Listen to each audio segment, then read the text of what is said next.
Because of what you said, where a lot of doctors still aren't seeing this as a need to get tested for, vitamin D deficiency rather is probably still misdiagnosed as a number of other things. Is that correct? Yes, it probably is overlooked in a number of different diseases. Chronic pain, something that's rising significantly in the United States right now. There was a study that was done looking at chronic pain, and they found that patients who had low vitamin D levels, below normal, were using twice as much pain medication as the patients in the pain clinic who had normal vitamin D levels. And so there's a correlation there with how much pain you experience among patients with chronic pain. Another example of a disorder that is sometimes misdiagnosed and is vitamin D deficiency is fibromyalgia, which is one of these chronic pain disorders. Now, I would say that the challenging thing is that because vitamin D is so prevalent, it can sometimes be difficult to tease out cause from effect, okay? And someone who is miserably ill is going to get even less sun exposure, going to be eating the wrong foods, is going to be less physically active. And so you don't want, I'm not saying that everybody with fibromyalgia has vitamin D deficiency, but probably 70% do because 70% of the population is deficient. Sure. And within those groups, and I have examples in the book of that, and I'm sure other practitioners have had similar experiences, is that there are occasional patients with fibromyalgia where that is the primary driver of their pain and fatigue and misery. And when you correct that, they get dramatically better. And you certainly don't want to miss those patients where vitamin D, a simple, inexpensive solution, is the primary driver of their symptom complex. Could a person be deficient and not really know it? And is there harm in that? In fact, most patients who have vitamin D deficiency don't know it. And they either don't know it because they don't know what symptoms are associated with deficiency, or they don't know it because they just feel fine and they've never been measured. This is human nature, that if I feel fine, there's nothing wrong. But we know that if you feel fine, you could still have a cholesterol of 400, a blood pressure of 200 over 120, and a whole host of other things going on, and you won't know until something really bad happens, okay? So, so symptoms, unfortunately, are often a fairly late sign in any disease process or deficiency or imbalance, okay? And so,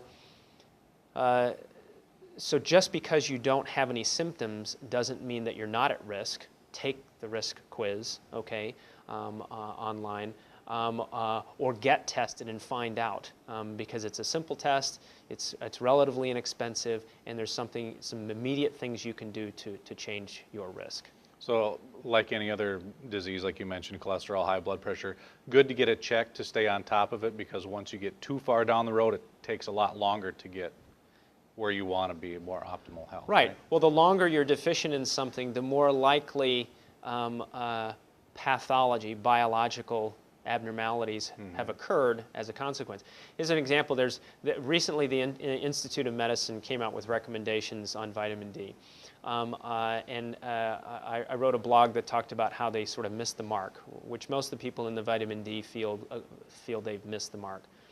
But they've moved in the right direction. They're just moving at a snail's pace. So they increased the recommended D amounts, and they decreased their recommended calcium intakes. But they just need to do that a lot more.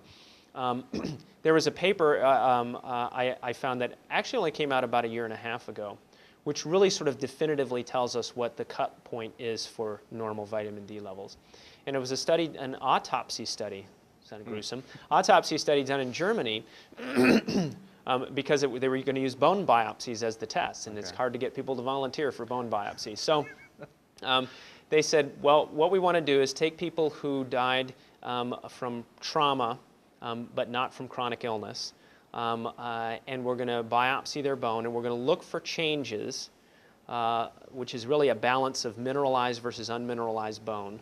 And there's a certain ratio that's normal, and when you get outside that ratio, it suggests there's a mineralization defect, meaning calcium's not getting put into the bone normally. And the most common cause of that is vitamin D deficiency. Okay. So they thought this would be a great way to find out over a group of people at the tissue level, not just a blood test level, but actually tissue level, where's this threshold for vitamin D deficiency? And since they had blood from these former people, they could measure the D level, do the bone biopsy, and correlate the two. And what they found was that as long as your vitamin D level was greater than 30, you had a normal ratio of unmineralized to mineralized bone.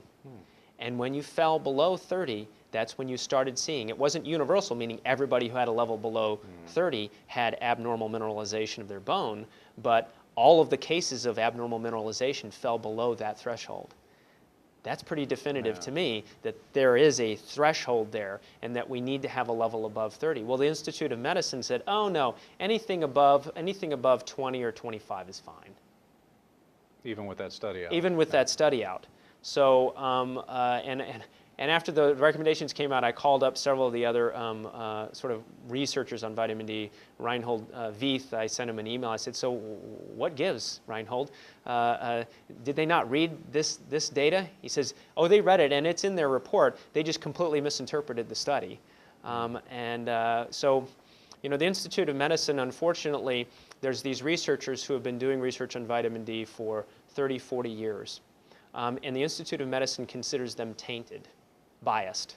And so instead, they got a whole bunch of researchers who don't do research on vitamin D to analyze the data and decide what the recommended amounts should be. That would be like hiring non-astrophysicists to work on our space program and non-rocket scientists. Well, they're biased. So instead of hiring rocket scientists and physicists to run NASA, we're going to hire home builders and you know, plumbers. What? Why aren't you hiring the people who have been doing the research for the last 40 years? It makes no sense to me. But this is the logic that they use, and I really can't explain the logic. But it does explain their recommendations being off the mark as far as what the people who've been doing research for 30 and 40 years are saying about vitamin D. So really this should be part of our protocol when we check our blood pressure and check our cholesterol. That should be Yeah, right I up honestly there. think for the amount that it costs, which is, I want to say a vitamin D test costs 50, 70, 80 bucks. That's cheaper than a lipid profile.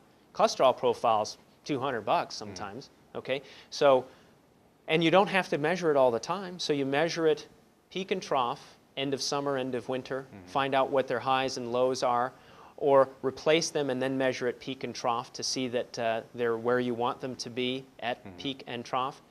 And as long as they don't lose a tremendous amount of weight and their lifestyle doesn't change dramatically, you may not need to measure it ever again. They just need to stay on the amount of supplement that keeps them in the middle. And so it's not something unlike the cholesterol where you're constantly monitoring it, because there's a very simple way to replace this and normalize it, unlike cholesterol where you're on meds and they sometimes work and they sometimes don't work and they have all kinds of side effects and toxicity. This is very simple. You make the diagnosis, you calculate the dose. We actually have tables in the book that tell you how to very precisely calculate vitamin D replacement. And then you remeasure 2 or 3 months later and see if you're on target. And then you might check a peak or a trough to see that they're on target at the extremes of the year. And then you're done. And so maybe you measure it 2, 3, 4, 5, 6 times tops, and you may never have to measure it again. So how is this an expensive proposition? It seems to me to be very, very simple.